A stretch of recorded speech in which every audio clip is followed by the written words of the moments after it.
right, everyone, thank you for your patience. My name is Mark Young. This is Anna Jo. James Gong, our other co-author, is sitting over there with his hand raised. We thank the conference organizers for allowing us to present our work today. The paper is called Real Earnings Management and the Strategic Release of New Products. I'm going to follow this outline. I'm going to talk about the institutional background of the motion picture industry, just a really brief snapshot.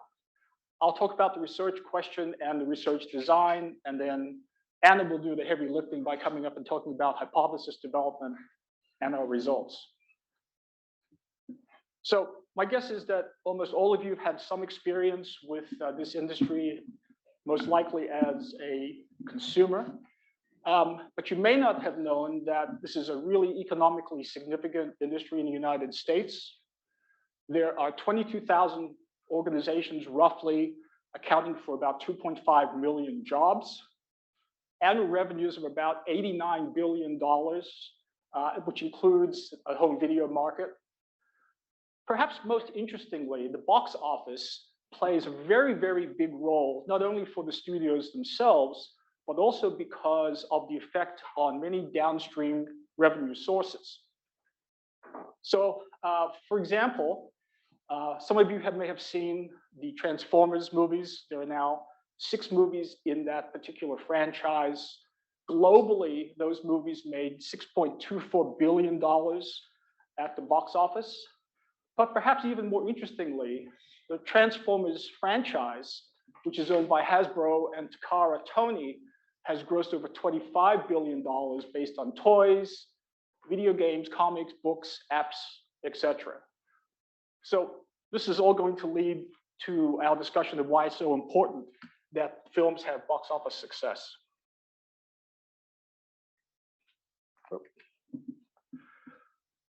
Well, I probably don't have to tell you this, but in 2020, coronavirus really crippled the industry. But before then, between 2009 and 2019, the box office was relatively stable, ranging from about 10.6 to $11.9 billion. 2020 was supposed to be a really big year for 4 studios, Warner Brothers, Sony, Universal, and Paramount, who had held back movies from 2019. And one of the reasons they did that was because Disney released 7 really big films in 2019, including Star Wars, The Rise of Skywalker, Avengers Endgame, Frozen 2, etc. And these studios were a little bit concerned about going head-to-head with those big releases. So they were hoping to have a big year in 2020, but as I mentioned, coronavirus hit in 2020, which essentially really brought the business to its knees. Now, if you look at this graph, you can see that this is 2020 here. 2009 to 2019, it's a relatively stable number. The industry's always hoped that that number would be higher, but it hasn't been. There has been a recovery in 2021 of about $4.48 billion at the box office. And this year, as of about yesterday, the box office revenues for 2022 were about $6.28 billion. So there has been a recovery, but nowhere near what the levels were in 2019, and even going back to 2009. So our research question, given that background, our research question is this: do studios use new movie releases to manage earnings? McKinsey & Company have suggested that new product releases create more than 25% of total revenue and profits. And if you look at the extant literature, we notice that many of those studies uses firm-level aggregate data to estimate real earnings management activities, but they suffer from model misspecification or estimation errors, as noted by Srivastava. We also note that industry-specific research settings are less likely to suffer from measurement errors, and product release data presents direct evidence on firm behavior. So this kind of sets the stage for what we want to do. The film industry is composed of public and private studios that provide very similar products. Public studios are those that are owned by publicly traded companies, while private studios are those that are neither listed nor owned by a listed company. We use private studios as a control group in our study. We have detailed product level data, including costs, release dates, and revenues. This is all publicly available and provides us with a rare opportunity for conducting product level analysis.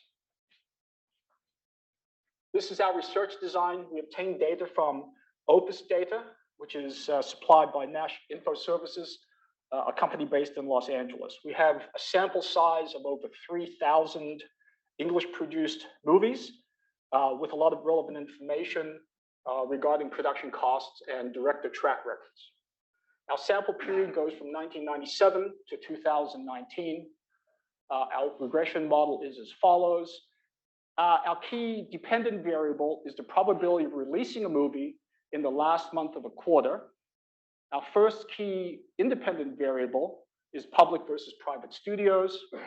The second key independent variable is revenue potential as measured by a movie's production cost and director power, which we measure as the average box office revenues of movies directed by that director in the past. Results preview really have to do with the following. Public studios are more likely to release movies with high expected revenues in the third month of a quarter than private studios. They are more likely to release movies with high expected revenues in the third month of a quarter after experiencing poor performance in recent months. And these results are most significant for these two types of movies. Movies in genres with a less targeted release window and movies with directors who have not worked with the studio in the past.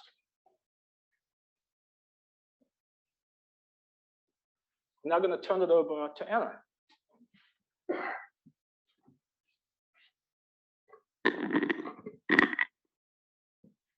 Thanks, Mark.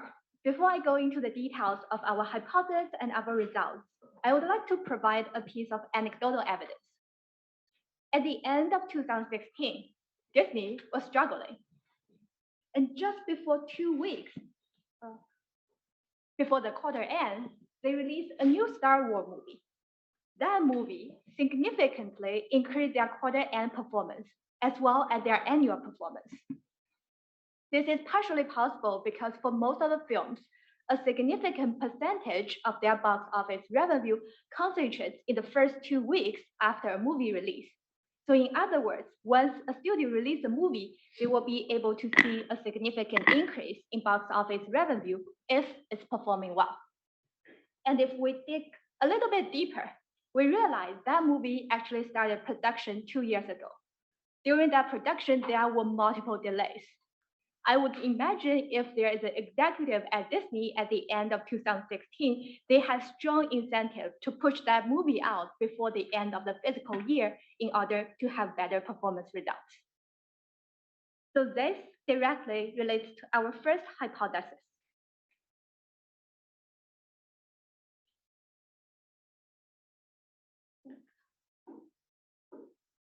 There is a line of literature about how managers they judge their performance last minute before the end of a quarter of the fiscal year to boost their performance. At the quarter end or at the year end, they have a better idea about whether they are doing well enough or not. If they are not, they have incentive to engage in discretionary activities. Studios have similar incentive. Both public studios and private studios have an incentive to make sure they have a good physical performance. But we argue that public studios have a stronger incentive based on the line of literature that shows public firms face additional capital market pressure if they are not performing well. So this leads to our first hypothesis. Compared to private studios, public studios are more likely to release high box office potential movies last minute, right before their quarter ends. We also like to discuss a little bit about whether there is a possible tension there. Why would studios not do that? One variable possible reason is if a movie is released and its performance is not as well as expected, then the studio had to write off a significant percentage of production costs that will hurt their bottom line or not. So that's why we predict, although given this tension, studios are more likely to release movies with high box office potential in the last month of a quarter.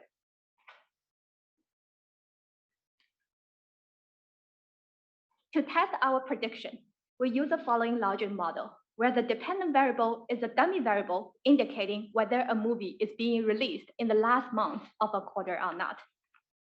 The key independent variable here is the interaction between a dummy variable indicating whether it's a public studio or not, and two proxies for box office potential, which is measured based on production cost as well as direct power, which is based on the director's movies produced by the director in the past.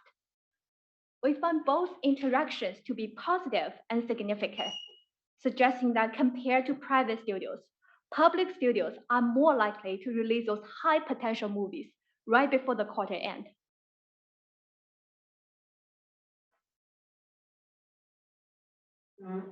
Built on this, we developed a second hypothesis based on recent variations with performance.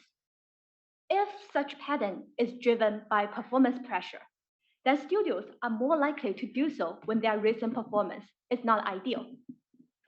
There is a line literature showing that when firms facing less than ideal performance, they are more likely to adjust their discretionary spending in the last month of a physical quarter. Similarly, we would imagine studios, their managers, actively monitor the box office performance of all of their released films. If the films released in the earlier quarter are not performing as well as they had hoped, they have stronger incentive to release additional high potential films right before the quarter ends.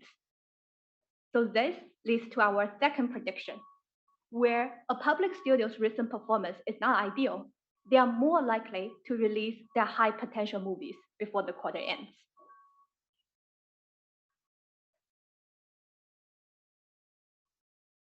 To test this prediction, we still use our larger model. And the key dependent variable is still the probability of being released in the last month of a quarter.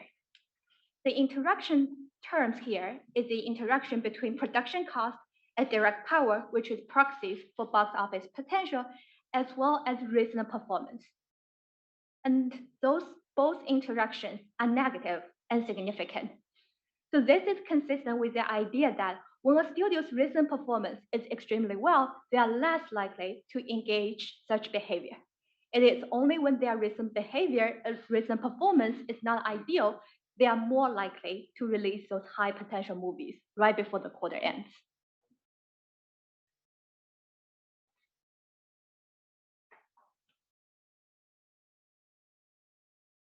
The movie industry provides a unique opportunity to observe product level information. So our third set of hypotheses focus on how those movie characteristics moderate such behavior. The literature shows that when managers, they have multiple ways to engage in earnings management. They try to figure out the way that is less costly. In the movie industry, we all know there are all kinds of types of films. Certain movies, such as romantic movies, they are better suited to be released around Valentine's Day.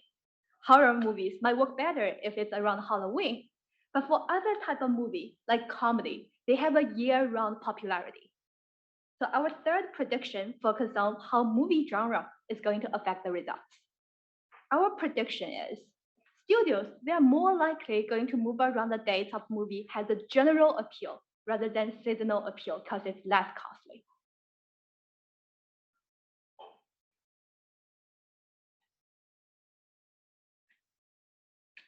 To test this prediction, we run regression for each of the movie genre. And we found that our results are significant around movie genres such as adventure, comedy, and drama movies that has a year-round appeal. For movies such as romantic and horror movies, we'll fail to find significant results. This is again consistent with the idea that studio managers, they do move movie around, but they do around those movies with less cost.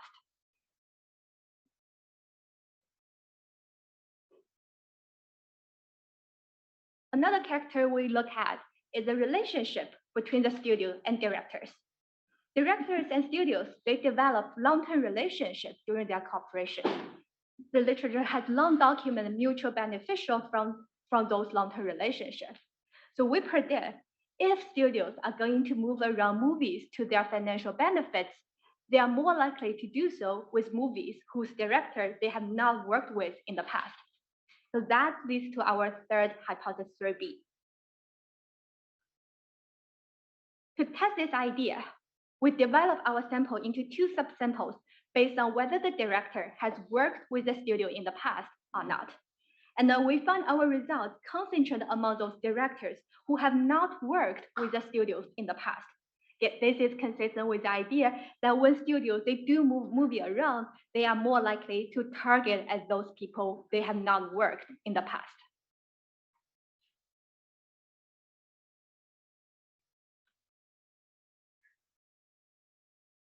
Our last hypothesis focuses on the long-term consequence of such behavior. The literature has really mixed results regarding the long-term consequence of real earnings management.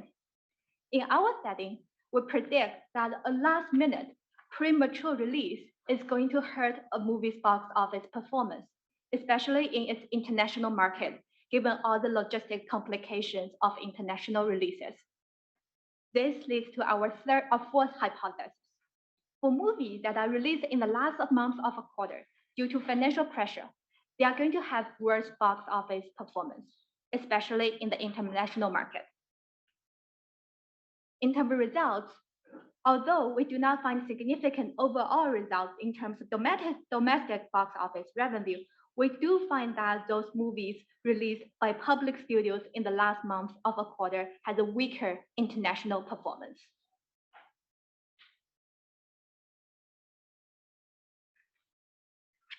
So to summarize, we find that public studios are more likely to release their high potential movies in the last month of a quarter. They are especially likely to do so when their recent performance is not ideal. Both of these are consistent with the idea that studios release products to manage their earnings up. When they engage in such behavior, they choose a less costly method. For example, they target at movies with a less targeted release window. They are also more likely to do so with directors they have not worked in the past. In terms of consequences, we do find some long-term consequence in the international box office revenue, which is weaker performance. Thank you again for the opportunity, and we look forward to the discussion and Q&A session.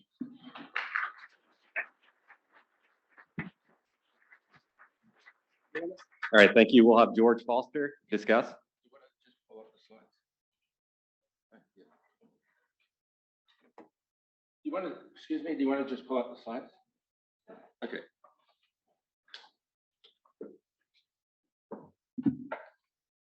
Okay, good. It's not going. Okay, good. Okay. Well, this has been a while since I've been up here, so it's a joy to do this, and thanks very much for the paper.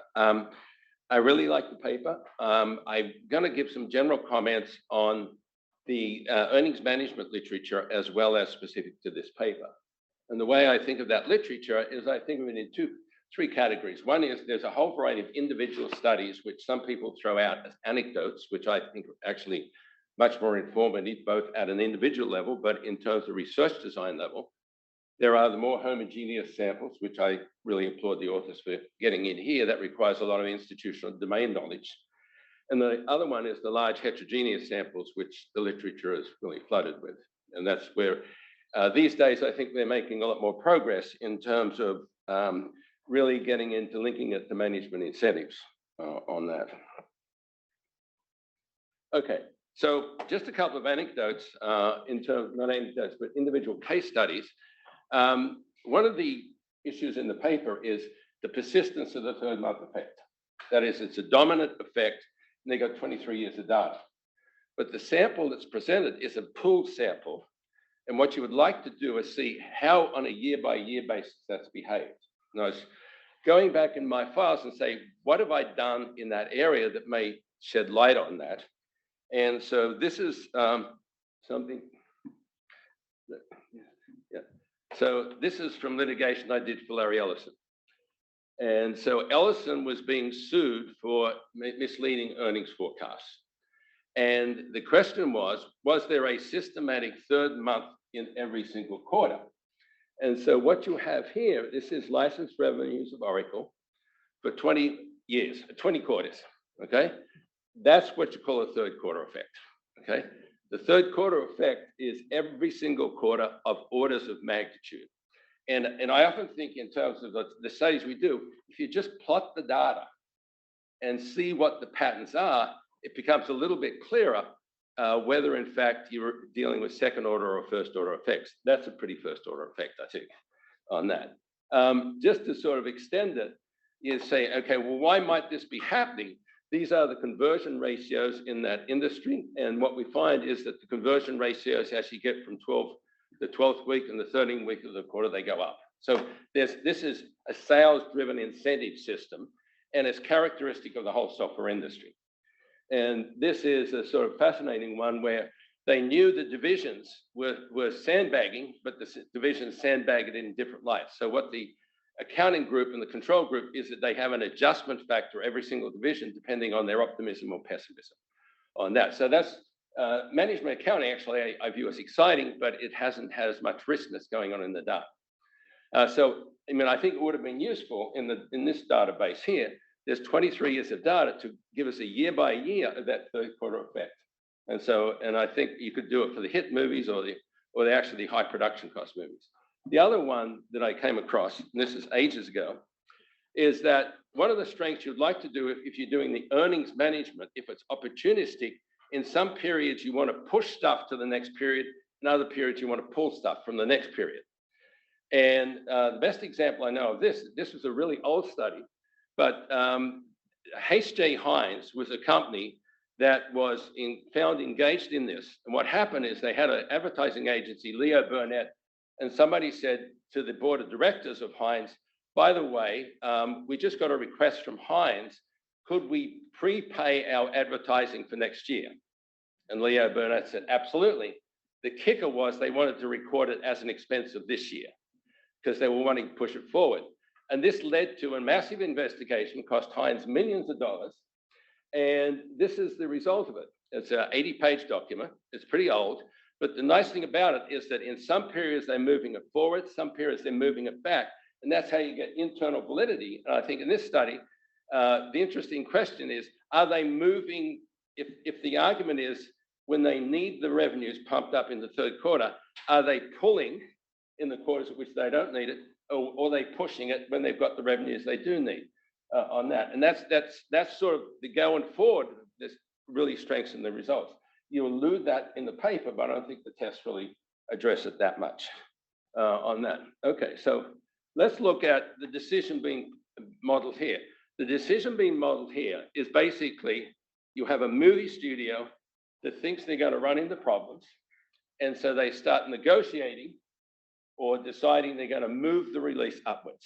Okay, and the criteria is a high production cost, basically. Well, I actually don't view this as the studio's decision. It's a negotiated decision between the studio and the theater and the movie theaters. And there's a lot of negotiating power on both sides. AMC has 8,000 screens. Cinemax has 6,000 screens. And so you can't just go to them and say, by the way, we're pushing back our series.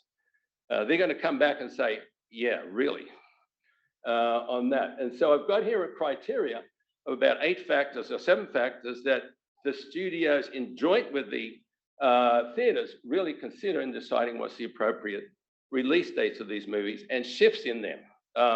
And I've done actually a lot of phone calls in the last 3 weeks, probably 20 phone calls trying to find out what the hell's going on in this industry. And there's a fair amount of skepticism about whether the effect being here is a second order or first order effect.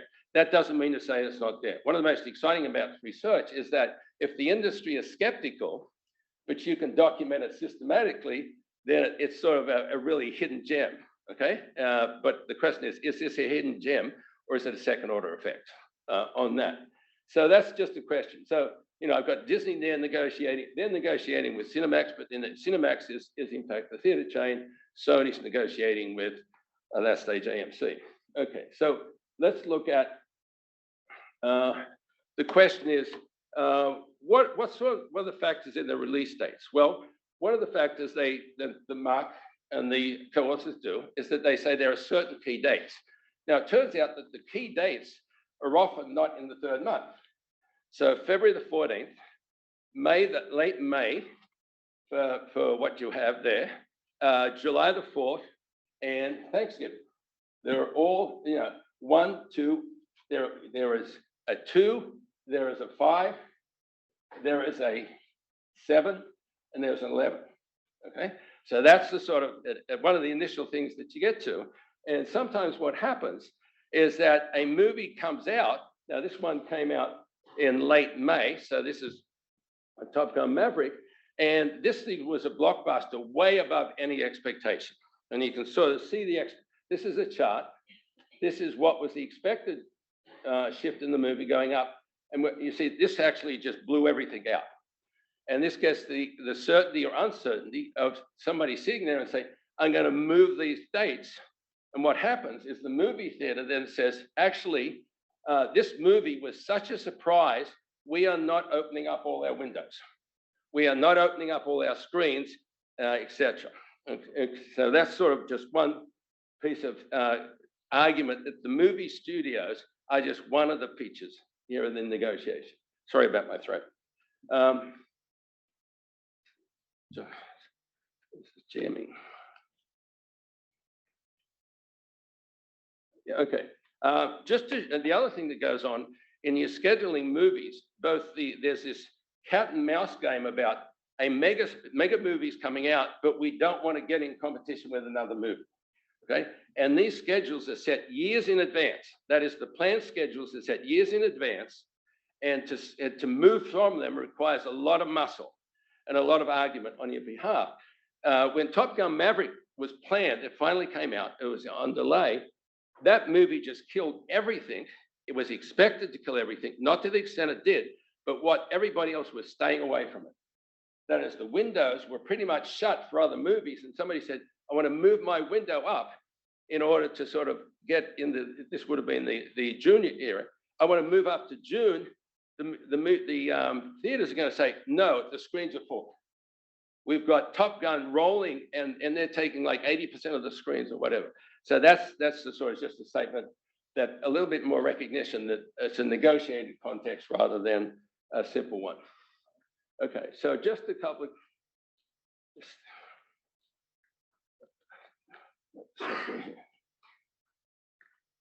I don't know. Somebody want to just, oh, here we are. Okay, so just a couple of comments. The T results is the third month, which I've sort of commented on, and I'll get to in terms of whether in fact it's systematic. Okay, so let's, what? Yeah, okay. Yeah, 10 minutes with, yeah, okay. So this is the pattern in the table, and my recommendation is they do a year-by-year one on that, okay? Okay, actually, I think another one they could do to get a better feel for the data is that they actually are they're not using all the data they got. They've got daily release dates. And what I would do is that I would take every single day in a quarter and I would roll out the release date. And I would see, okay, I can do statistical tests and say, okay, in the quarter, if there was even distribution of releases, by the end of the 60-day, you are nowhere near 66 and 7%. You are at 52% or something like that. And you can do a battery of tests on that. And the benefit, this is one of the very unusual instances, we actually have actual sales data, or you have both actual sales data, but actual release data. So that you actually do a lot more with the data in terms of that aspects there. The other thing is interesting on that is that if you just restrict yourself to the month, you don't allow yourself to say, if somebody moves up from, say, December the 12th, for December the 29th to December the 12th, that stays in the third quarter. But it's a huge shift, because what happens in movies is the concentration of the revenue yields is in the third 2 to 3 weeks. So you would hide the fact that there has been a shift on that. Okay. So let's just, I'll have to go this quick. Okay, so just a couple of observations before I get to some other comments. One is a key assumption here is that the actual release dates are opportunely set before the scheduled release dates. I didn't see any analysis of scheduled release dates in the paper. And yet there is evidence that, I mean, that's the key variable. The key variable in their test is there's a schedule of release dates and we're moving up our dates. And the question is, how many people move from the schedule? And then what are the reasons for the move on the schedule? Not all of which is actually going to be the studio. Sometimes the move from the schedule is the retail chain says, no, we are not releasing on the scheduled dates because we're pushing you back, not pulling you forward on that. Another assumption is that there's a high correlation between production cost and expected movie revenues. I've seen those correlations literature. Is the paper got those correlations? There should be a correlation table, but we can definitely elaborate a bit more. Yeah, I didn't see the table in the paper. And that's the key assumption. And actually, it's not just for the aggregate sample, it's for the subsamples in which your results are strongest, where you want to be confident that's. Okay. Another one they say is the trust act. The reason for looking at the producers as a special case is the directors or producers, is that there's a special trust. Well, I would argue there's an even more trust between the movie chains and the studios because they're in repeated negotiations time and time again. You may only be dealing with a producer or a director every 2 or 3 years, but these movie chains, they have war rooms and they're fighting each other all the time. So they have to live with trust or get dead. Here's just one example of how far this schedule releases. This is the release I pulled yesterday. These go up to May 2026. So they're rolling out. You can sit here and say, okay, what is the movie release schedule and what's the shifts from them? Okay, so just a couple of things in terms of earnings management. I'll go through this quick. One is when you look at this negotiation and you go to the studio and said, we want to move the release up. And the question, they say, why? Well, you're not going to say, we really want to do earnings management. Okay, that's not going to happen. But the other side of the negotiation is say, well, our typical split in the first 2 weeks is 80-20. So the studio gets 80 and the chain gets 20. The next 3 weeks, it's 60-40. And what's going to happen is that the movie chain is saying, we will shift maybe, but we are shifting our percentage too. And so what's in it for us? And I think that's an analysis that you got to think about on that. One of the issues in this whole literature is that we look at outcomes. And actually, there are cases where earnings management may be tried, but was unsuccessful. And earnings management wasn't tried, but the data looks like it was. And the literature has almost been completely ignoring that whole important question. And this gets to the issue of the uncertainty aspect, because you can try and say, okay, I'm moving this release up. And then you find out it's a dud. Even though it's got a high production cost, it whipsaws you on that. And the question is, how might we sort of look at some of those situations? Oh, it's frustrating.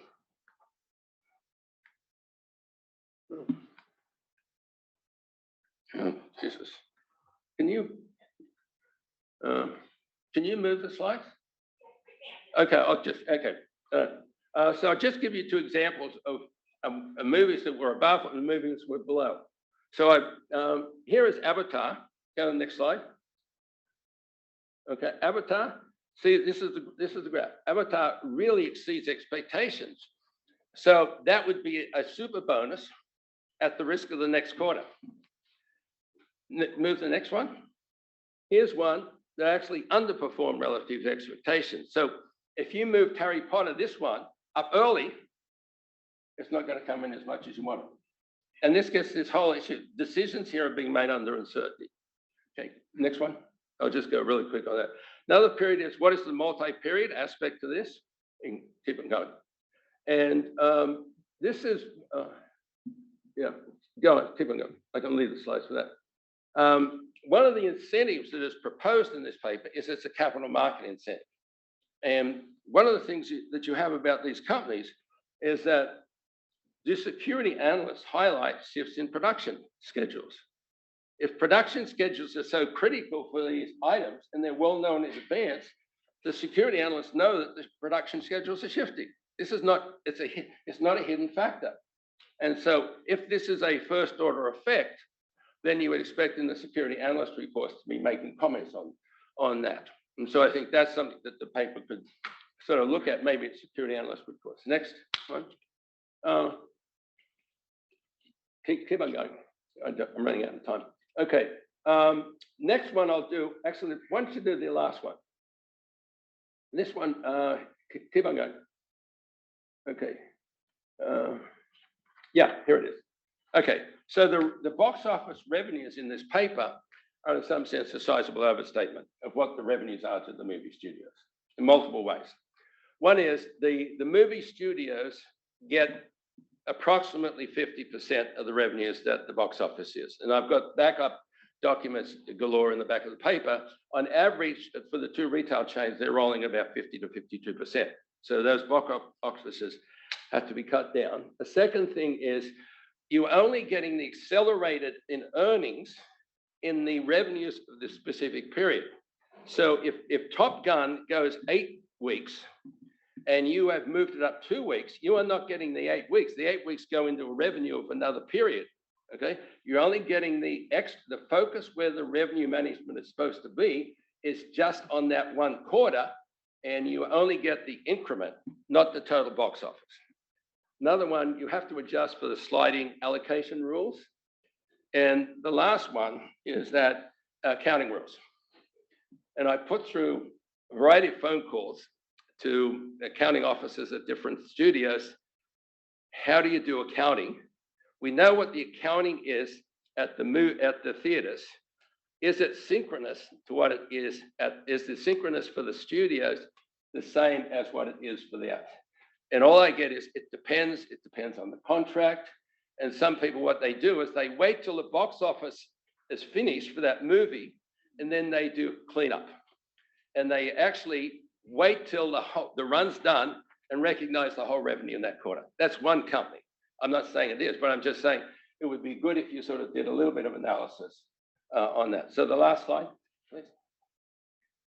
This is, I can go through this. This is just backup. I went through a whole lot of movies to get those percentages and stuff like that. Okay, do you want to? Right to the end. Go. Okay. Yeah, so just a couple of comments at the end. I really like the idea that this paper is going in the institutional domain. I think the challenge that you have when you do that is that this is a high profile topic to people in the industry.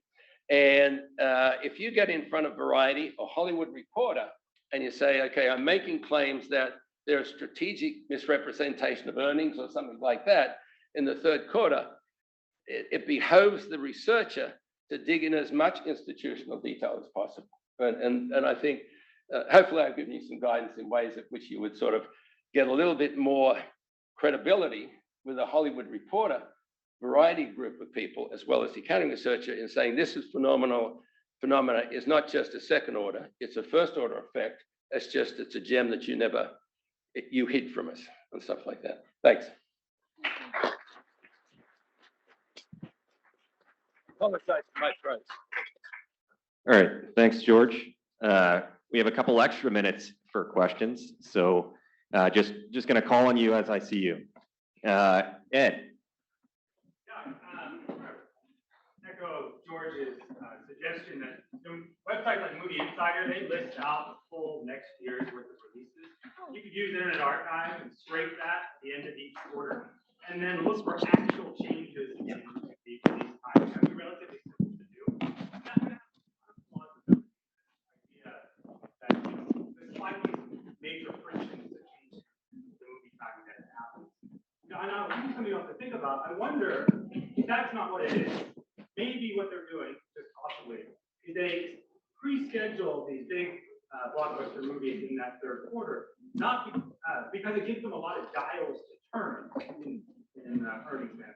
So, if you know you're going to have lots of merchandise sales and you're going to have lots of international revenue, you have a lot of dials there that maybe you can use at the end of the quarter. So it's not really about when some change in the earnings timing, it's about ex ante giving yourself options.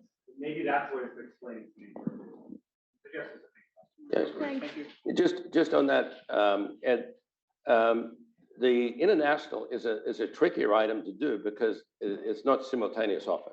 So like Frozen, the big revenue outside the US was in Japan, which is 240 million, and it was like 4 months after the release date here. So it's a difficult issue to go through an adjustment. But I agree that the cleanest database is one at which everything's simultaneous in terms of a global release, but that's not the nature of this industry. Gloria? Yeah, so super interesting paper. And of course, I love having my USC colleagues up there. Oh, thanks. One thing I just kept wondering is if there was any way to really dig into the time dynamics of this, because you've got a ticking time bomb within each quarter, and that, at the beginning of the quarter, if things are going okay and you're like, oh, okay, there's nothing that we need to do, you've only got so much time before you can really move things up again. So, if you get more than halfway through the quarter and realize things are going well, depending on the magnitude of the flexibility you have, it could be too late to move things up. So it'd really just be if things went bad at the beginning of the quarter, then you would have the time and the flexibility to work to get this moved up. So I didn't know if there was any way that you could dig into that and see if performance was bad at the beginning. I know that they're not reporting a lot of this, but if there was public data that you could get on box office revenues weekly, which is often out there, that you could sort of show it's only when things go bad at the very beginning of the quarter that this happens, and not if things are going bad later on. Those charts are daily. So you actually have those charts I showed, they're daily. So you can actually program up very quickly on a daily chart. Yeah, right over here. I'm Roby Lahafi, by the way. Nice to meet you. A quick, right here. Hey, a question or more of a, I guess, a comment. I think it would be useful to add some analysis on both the incentive to engage in this behavior and the consequences. I think George kind of, some of the slides were flying by, but he was alluding to the capital market incentives. Big literature, it shouldn't be too hard to throw in analyst recommendation, institution ownership, whatever price to earnings ratio, and try to sort of really nail the incentive. You have the previous quarter losses, but George was talking about the cookie jar versus big bath type of behavior. So I think that could really help identify within the public firms who's more likely and who's got incentive to engage in it. The consequences, I think that's important, at least to me. Right now, you're showing the return on investment is not there. So I think there has to be something. George, you had something on compensation, went by really fast. But look, whether there's some kind of an earnings target in the compensation contract, or the good old meet or beat. Try to look at analysts' revenue forecast, earnings forecast. They're more likely to meet or beat. That can really sort of tie in the story really well for me, at least. Do you respond to that? All of those are great comments, and thank you so much for those great ideas to work with. We tap a little bit into performance in the early part of the quarter, but Lauren, it's a great idea to look at more granular level, and we could definitely do more about the capital market in terms of analyst forecast, intermediate beat, or whether there is a previous loss or not. If there's loss, then probably they have less cookie jar to work with compared to where they have a huge profit in the earlier quarter. Then probably they have more things to play with in the current quarter. Yeah. Thank you so much for all the security analyst I spoke to the last couple of weeks said that unlike other industries, the actual earnings release number is not as informative because we got so many other competing sources of information during the week, is that we don't have to wait to the end of the quarter to know that Top Gun Maverick is going to flow through revenues. And so I used to call this competing source of information, and some industries have very rich competing sources of information, such as daily television ratings, auto sales and stuff like that. But I was blown away by this industry in terms of daily updates on every single movie. Yeah, Anya? Yeah, very interesting paper. So I kept wondering, about two things. The first thing is kind of echoing George's point is that, yes, sorry, I feel like a movie star now.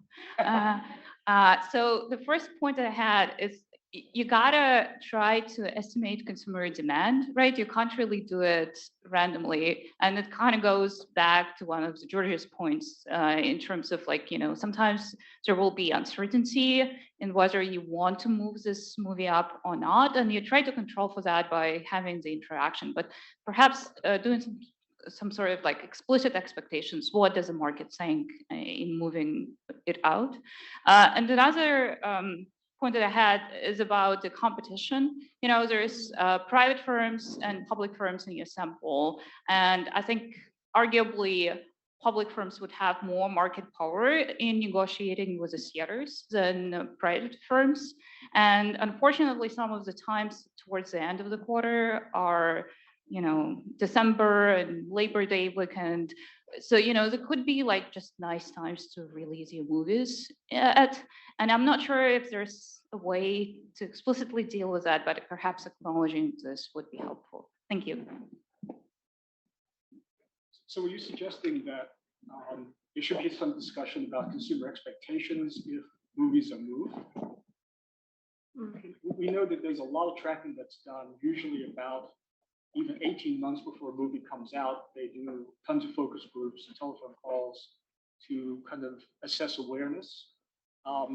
If a movie is pulled, certainly there's kind of a bit of consumer uproar, but these days, consumers are just happy that the movies are coming out. They're really big ones. So I haven't seen any data on whether there's a negative effect from consumers if a movie is changed.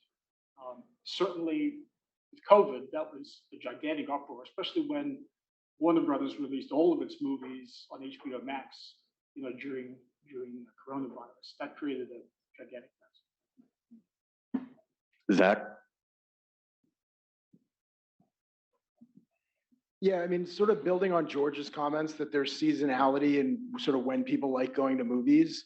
Looking through some old data, it does seem like June and December are particularly good months for movies. They have, around 50% more revenue than the fall months. So, building on that, I'd like to see, sort of a month by month breakdown. Like if you, sort of pulled out that last month indicator and separated into September, et cetera. I'd be very interested to see the September month, which is not a good month for movies. The other thing that I'll highlight is just looking at your descriptive statistics. You do see in December and June, north of 80% of the films are released by the public movie studios. Whereas if you look at that September month, then you're back down to 2/3. So just a suggestion. That's a great point. We try to drop the December month and like the last quarter and see if our results still hold. But it's a great idea to instead focus on the third quarter because there is less noise going on in September. Just on the quarter things, I think the paper, implicitly has a calendar basis, like 3, 6, 9, 12. In the earnings management literature, there's another thrust that says fourth quarter, a fourth quarter fiscal quarter, not fourth quarter calendar. And so what would be nice is if the sample had sort of distinguished between movie studios that have a non-December 31 fiscal quarter. So like Sony has a third quarter, it has a March 31. Disney's a weirdo. Disney does not have a 3, 6, 9, 12. They close it, I think it's something like the first Saturday after September 31st. And it drives the modelers crazy because every couple of years there's a 53-week quarter, 53-week period. But so, I think that's a sort of a question. You may want to look at fiscal quarters versus calendar quarters. All right, Mary Barth.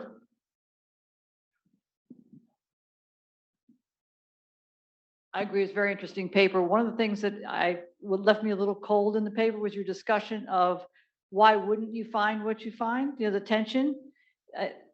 George really focused on the third one, which is this interaction between the studios and the theaters, which is important, and he gave you some ideas on that. But the other two, you talked about whether they would have to write off a significant portion of their capitalized costs. I mean, how significant depends on lots of things, and how important that write-off depends on lots of things. And the other thing is the actions that the participants could take to slow things down and stand in the way of moving things around. I would have benefited from seeing more detail about what those things were. And they also may suggest some tests that you can do to show that it's stronger or weaker in these particular circumstances to help build your case. Yeah, just on the write-offs, Mary. I asked some of the accounting people. They said if a movie has below average in the first quarter, they are not writing up expenses. The accounting rules give you a 10-year period to write off capitalized movie expenses, and they're not making quick judgments on one quarter.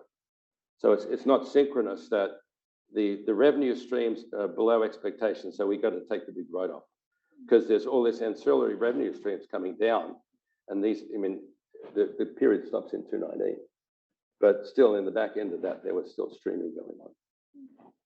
So I think the more you get into this, it's an accounting paper, but the intricacies of the accounting rules on both revenue and expense are more nuanced than you would like in a research paper. Joe?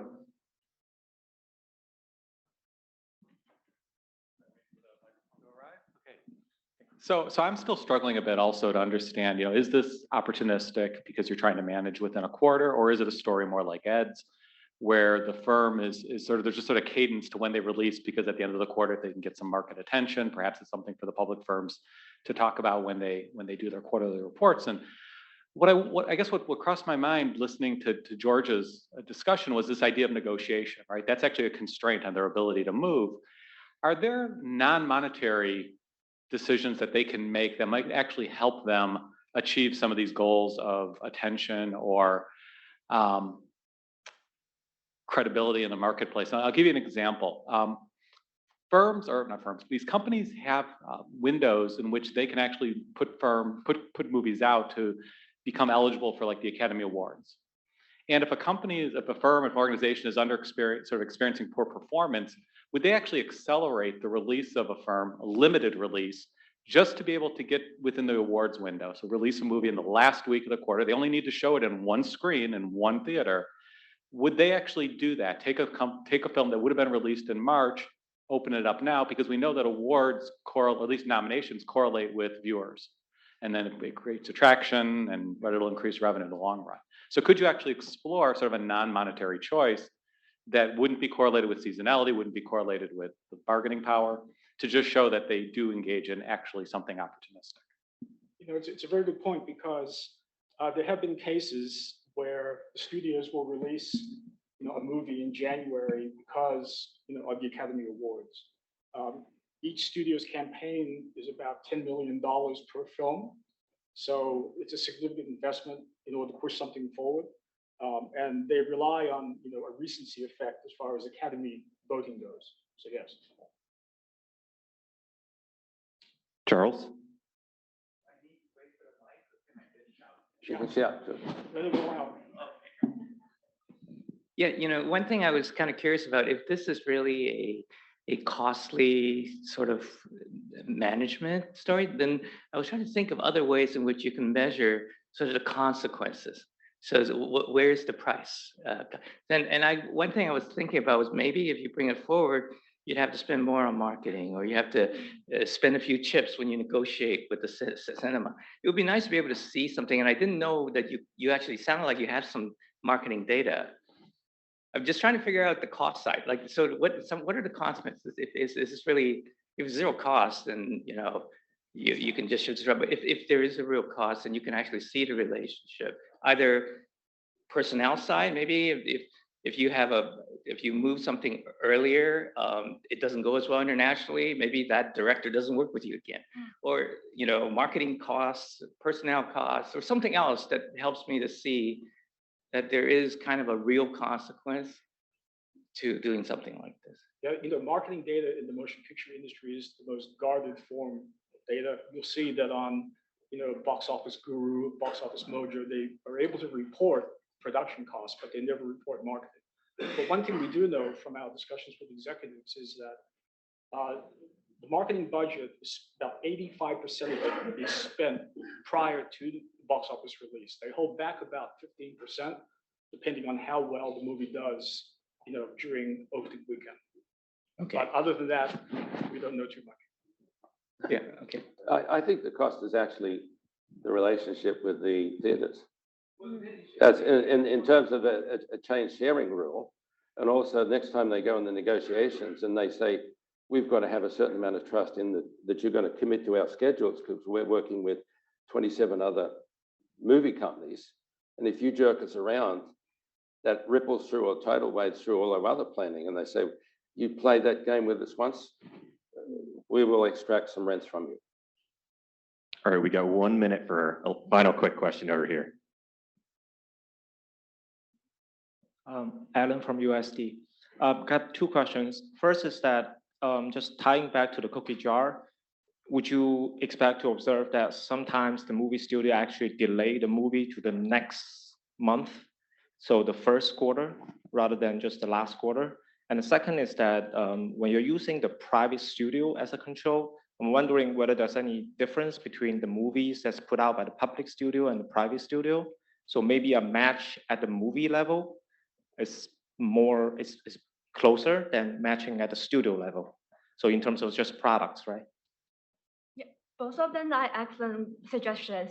We did try to see if with the studio's recent performance is really good, they are trying to release more high potential movies in the first month of the following quarter, and we have some initial results on that. And Excellent. All right, so let's give a round of applause to the presenters.